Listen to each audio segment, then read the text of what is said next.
What's up, guys, and welcome back to my channel. Alexander Volkanovski has explained why he accepted a rematch with Diego Lopes. The two are set to meet at UFC 325 at the end of the month. And for Volkanovski, this fight is about more than just another title defense. He says this will be the first defense of his second title reign, and he wants to make a clear statement. Volkanovski explained that this matchup gives him the chance to prove something, not only to himself, but to everyone watching. He wants to remind fans that he is still the same dominant champion they remember from a few years ago. In his mind, this is not simply another fight on the schedule, but an opportunity to re-establish his position at the top. He said he is motivated to show championship form, control, and authority inside the cage. Volkanovski plans to defend his belt dominantly on February 1st there.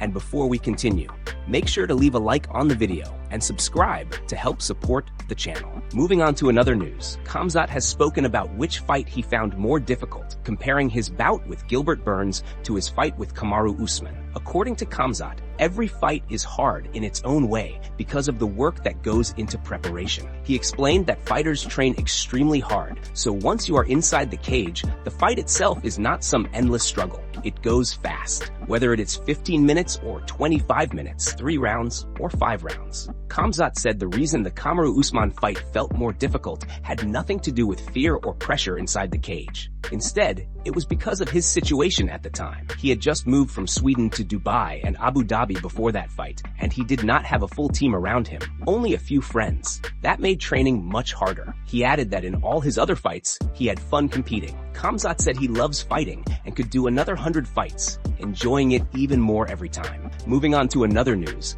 Paddy Pimblett has made it clear that no matter how much tension exists between him and Ilia, there are lines he will never cross. Paddy explained that while he might not like Ilia on a personal level, he would never bring up Ilia's private life, especially ongoing family matters like his divorce. According to Paddy, family is off limits, full stop. He said that he would never want anyone to suffer at home or deal with unnecessary stress involving their loved ones, no matter how heated a rivalry becomes. Paddy went on to say that personal issues have nothing to do with fighting, and dragging families into beef is something he has no respect for. In his view, problems between fighters should be handled strictly inside the octagon, not through cheap comments or gossip behind cameras. He stressed that the fight game is about competition, not about trying to hurt someone emotionally outside of it. Even though there is clear animosity between the two, Paddy said he still wishes Ilia the best when it comes to sorting out his personal situation. He hopes everything gets resolved quickly and smoothly. At the same time, he made it clear that once all of that is out of the way, he still wants to face Ilia professionally. For Paddy,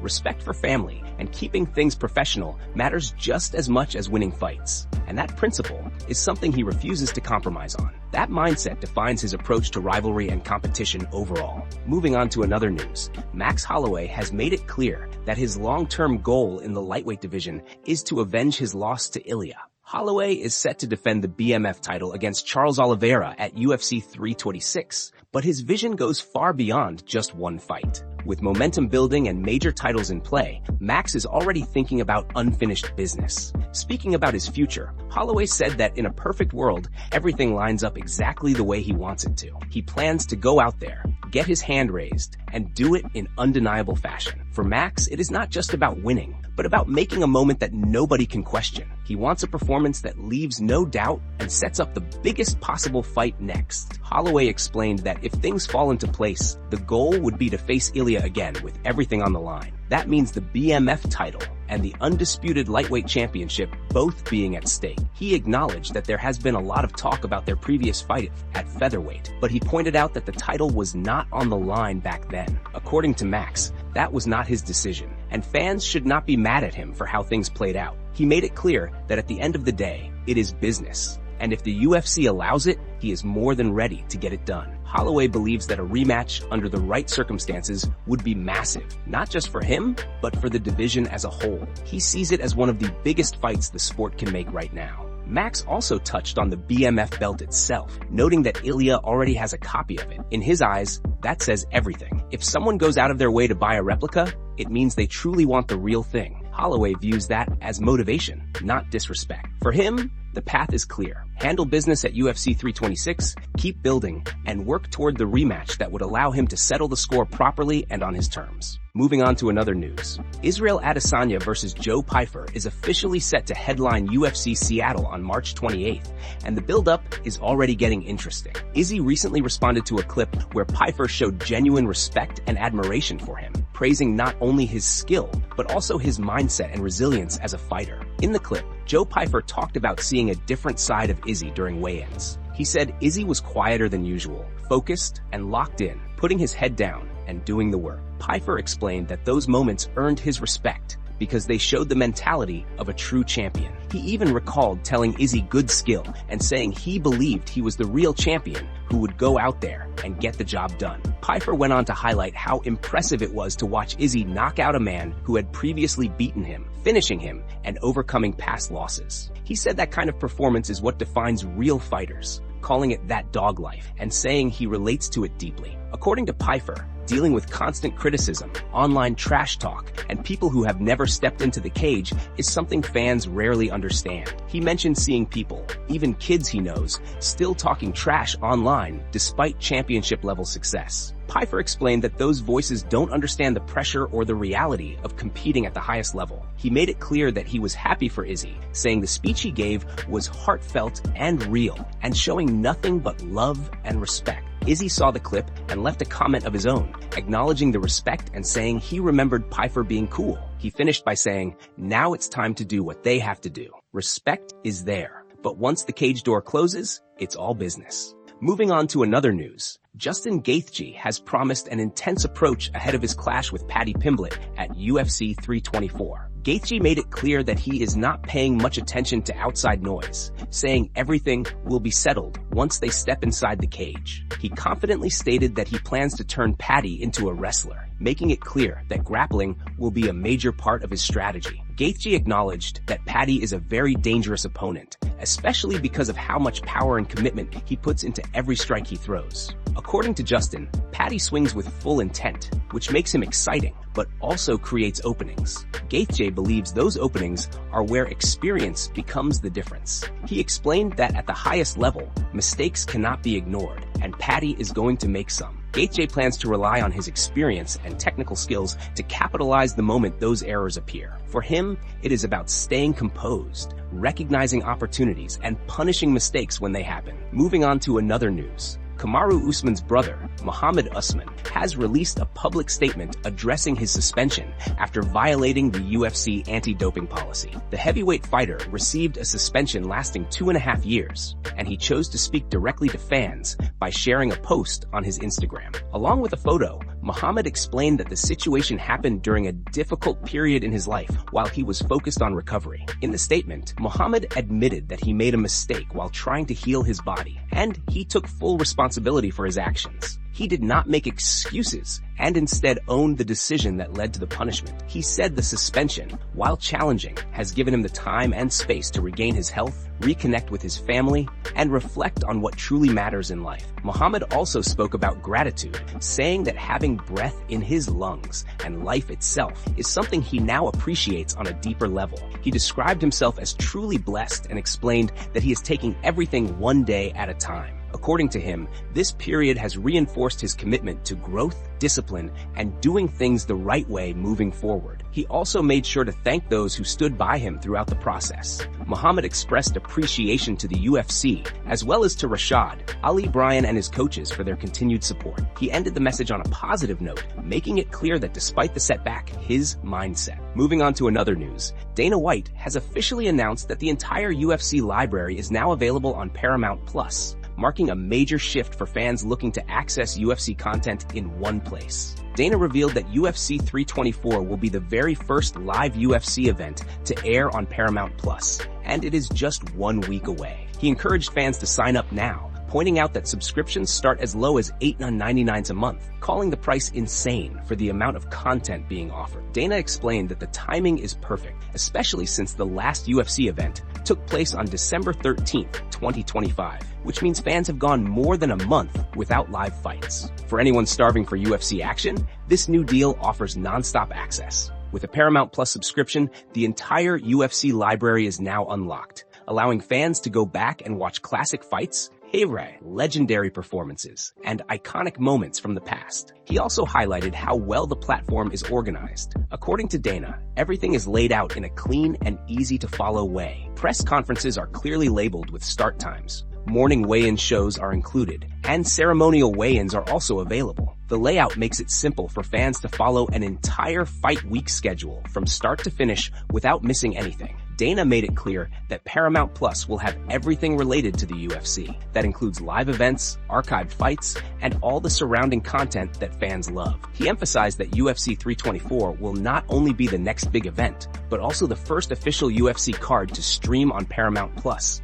making it a milestone moment for the promotion. He wrapped up by urging fans to sign up right away, binge watch classic fights over the weekend, and get ready for the return of live action. Dana ended on an upbeat note, saying he will see everyone next weekend when the UFC officially kicks off its new era on Paramount Plus. Moving on to another news, Curtis Blaydes believes a lot of fans are seriously underestimating Israel Adesanya ahead of his upcoming fight with Joe Pyfer at UFC Seattle. Blaydes shared his thoughts on the matchup and said the current narrative around Izzy is misleading, especially because he is coming off a 3-fight losing streak. In his view, that record has caused people to forget just how dangerous and skilled Izzy still is. Blaydes explained that Adesanya is at a stage in his career where fans often assume the UFC is trying to use him to build up newer names. While that storyline exists, Blaydes still sees this as a very good and exciting matchup. He pointed out that Izzy is the type of fighter who, if given space and time, will completely take over a fight. He described Izzy's style as constant scoring, using the jab, mixing inside and outside low kicks, and slowly breaking opponents down over time. However, Blaydes also made it clear that Joe Pyfer is not the kind of fighter who will sit back and allow that to happen. He expects Pyfer to push the pace, blitz forward, and throw with bad intentions from the opening bell. According to Blaydes, Pyfer will either land something big or leave himself open to getting knocked out in spectacular fashion. Either way, he believes fans are in for a wild fight. Blaydes added that no matter the outcome, the UFC benefits from having Izzy on the card. He said a losing streak does not erase what Adesanya has accomplished or the star power he brings. Izzy still puts people in seats and draws attention every time he fights. He finished by calling Israel Adesanya a legitimate legend of the sport. Blaydes urged fans to appreciate Izzy while he is still competing, because once he is gone, many will realize just how special his run really was. Moving on to another news, the UFC has confirmed that Ilia will not be stripped of his lightweight title, giving him all the time he needs to return to action. Spanish journalists Papa Legaspi and Alvaro Colmenero, widely regarded as the most reliable reporters in Spanish MMA, reported that the UFC has no plans to take the belt away. Even if an interim title defense becomes necessary, they would handle it the same way they did with Tom Aspinall. When Aspinall became interim champion, while Jon Jones held the undisputed title, he had to defend the belt in Jones's absence. This approach shows the UFC has a lot of faith in Ilia's status as a star and his importance to the division. According to sources, it wouldn't be unrealistic for the winner of the UFC 324 main event to defend their interim belt against Arman until Ilia returns. Paddy Pimblett has already promised fans that he would take that fight if Ilia's absence continues, keeping himself ready for the opportunity to claim and defend the interim title. Meanwhile, in a recent episode of the Jackson podcast, Khalil Roundtree and Demetrius Johnson weighed in on the UFC 324 main event. The two analysts offered different predictions, with one favoring Paddy Pimblett and the other leaning toward Justin Gaethje. Explaining their reasoning in detail, one noted that Gaethje brings a combination of experience, heart, and technical skill, along with a sharp strategy and mindset, which makes the matchup highly interesting. He highlighted Gaethje's ability to handle high-level opponents with consistency, saying it sets up a very exciting main event. On the other hand, Pimblett's side of the argument focused on his diverse experience against top competition. While Pimblett's last fight was against Michael Chandler back in his Bellator days, he has faced seasoned fighters and proven himself against strong opponents. Analysts noted that although Pimblett hasn't yet faced the same technical elite as Gaethje, his aggression, versatility, and ability to adapt make him a dangerous challenger. Comparing Gaethje's fights against El Coulé and Tony Ferguson, it was emphasized how Gaethje keeps his style simple but effective, taking advantage of openings and using experience to dominate. Both analysts agreed that this sets the stage for a thrilling matchup, where strategy, heart, and skill will determine who emerges as the interim champion and possibly defends the belt against Arman. Moving on to another news, Alex Pereira has returned to Brazil and is reportedly filming a documentary in the tire shop where he used to work. While taking photos, fans noticed one of the tires had "Next Jones" written on it, sparking speculation about his future ambitions. Pereira thanked his fans warmly during the shoot, showing appreciation for their support. Meanwhile, Dana White recently addressed the possibility of booking Alex against Jon Jones in an interview with Complex. He seemed less opposed to the idea than in the past, but remains hesitant due to his lack of trust in Jon. Dana pointed out that while the fight could happen at 205 pounds, there is always the risk of Jon pulling out or causing issues, making the matchup uncertain. Joe Rogan even suggested having the fight at the White House, highlighting the hype around a potential clash. Despite the speculation, Dana emphasized that any fight needs to be reliable and that Jon Jones' involvement is the main concern. The buzz continues as fans eagerly anticipate what's next for Alex Pereira.